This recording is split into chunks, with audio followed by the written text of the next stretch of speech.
نبدأ ونقول بسم الله وهنحط في البولة نص كوباية سمنة، عليها نص كوباية لبن، وعليها معلقة كبيرة سكر، معلقة كبيرة خميرة، وربع معلقة ملح. هنقلب المكونات مع بعض.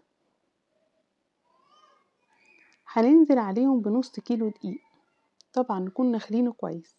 هنقلب شوية وبعدين ندخلهم على العجان لغاية لما تتكون معانا عجينة لينة متماسكة، يعني مش بتلزق في ايدينا. زي ما انتوا شايفين العجينة ممتازة جدا. هسيبها ترتاح، مش هسيبها تخمر، يعني هسيبها بالكتير قوي 5 دقايق 10 دقايق. بعد ما سبتها ترتاح هبتدي انزلها على بورد التقطيع، او انزلها على رخامة واكون رشاها عليها دقيق يعني عشان ما تلزقش معايا على الرخامة. وهبتدي اقطعها للمقاسات اللي انت حباها يعني.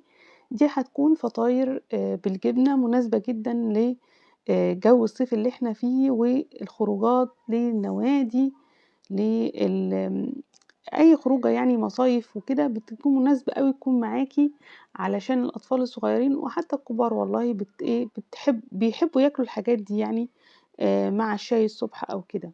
طبعا انا قطعتها كلها وابتدي هعمل الطريقه دي كويسه قوي، ان انت تفردي العجين يعني ايه كذا واحدة قدامك وهتحطيها. انا هنا عملت بحشو الجبنة براميلي، ممكن تعملي جبنة فيتا، وممكن تعملي جبنة اسطنبولي، جبنة بالفلفل، ممكن تحطي فيها لحوم بسطرمة وجبنة، جبنة كيري.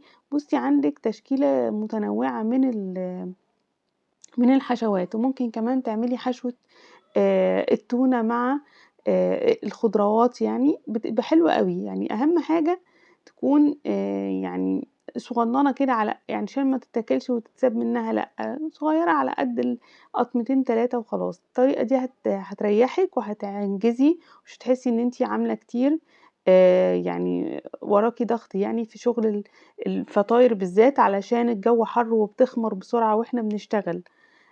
فبالتالي الطريقة دي أنا عدتها لِك أهي. بتحطي كذا واحدة قدامِك وبتعمليهم كلهم مرة واحدة وبترصيهم في صاج. أنا لغاية دلوقتي ما خمرتهاش خالص، أنا باشتغل. أنا هاخمرها بقى بعد ما أرصها كده. وطبعًا إحنا بندهن الوش بصفار البيض وجزء من اللبن، ونرش عليه السمسم وحبة البركة، وندخلهم على فرن سخن، يعني أقل حاجة 200 220، علشان العجينة تنفش معاكِ بسرعة وما تنشفش. شايفين قد إيه جميلة وكمية حلوة أوي، يعني ممكن لو ماشية الصبح تعمليها بالليل ومش هتاخد منِّك وقت.